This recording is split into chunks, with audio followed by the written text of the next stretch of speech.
Hello, bachcho. Let's read the question. The question says, which of the following statements are correct? Statement A says, neutrophils are involved in inflammatory reactions. Statement B, plasma without clotting factors is called serum. Statement C, spleen is the graveyard of RBC.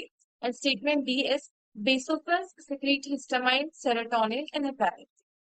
So, let's understand the key concept of this question.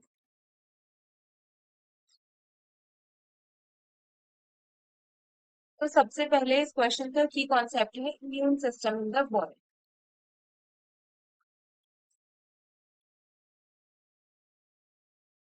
Immune system in the body.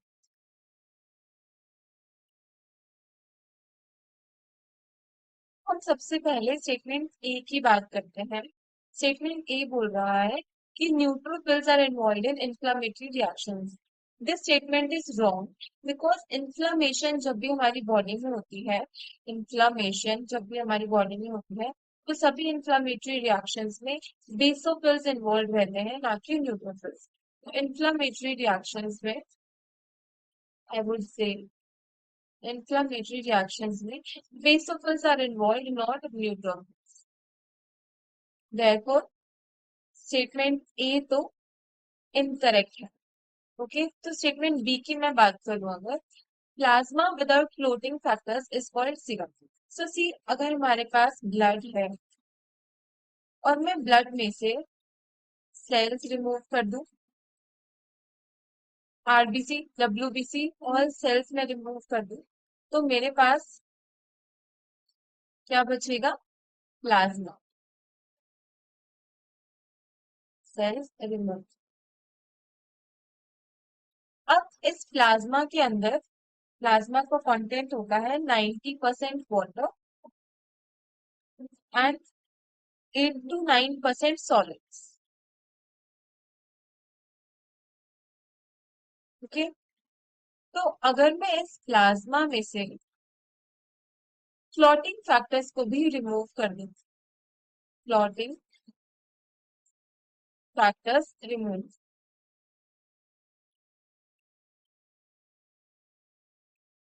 तब मेरे पास जो बचेगा उसको हम बोलेंगे syrup. एक बार repeat करें.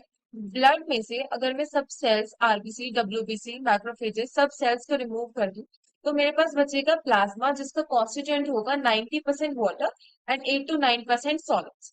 अब इस प्लाज्मा के अंदर से भी अगर मैं सब क्लोटिंग फैक्टर्स को रिमूव कर दूं, तो मेरे पास जो कॉन्स्टिट्यूएंट बचेगा वो होगा सीरम. इसीलिए plasma without clotting factors is called serum. This statement is absolutely correct. Statement C की बात करें, spleen is called the graveyard of RBC. So spleen को ही हम ग्रेवयार्ड ऑफ आरबीसी बोलते हैं. जितने भी आरबीसी डेड होते हैं वो जाके स्प्लीन में ही कलेक्ट होते हैं और फिर उनकी डिजनरेशन हो जाती है. तो statement C is absolutely correct. Spleen is called as the graveyard of RBC. Option D, basophil secrete histamine, serotonin and heparin. तो बेसोफिल्स इंफ्लेमेटरी रिएक्शंस में इन्वॉल्व होते हैं, हमने अभी देखा. अब जब भी हमारी बॉडी में कोई इन्फ्लामेशन होगी तो बेसिकली सर्टेन सब्सटेंसेस को सिक्रीट करेगा. These are histamine, serotonin and heparin. Therefore, option D is also correct. So, statement B, C and D are correct. Therefore, D option is the answer. Okay, I hope you understood it well. All the best.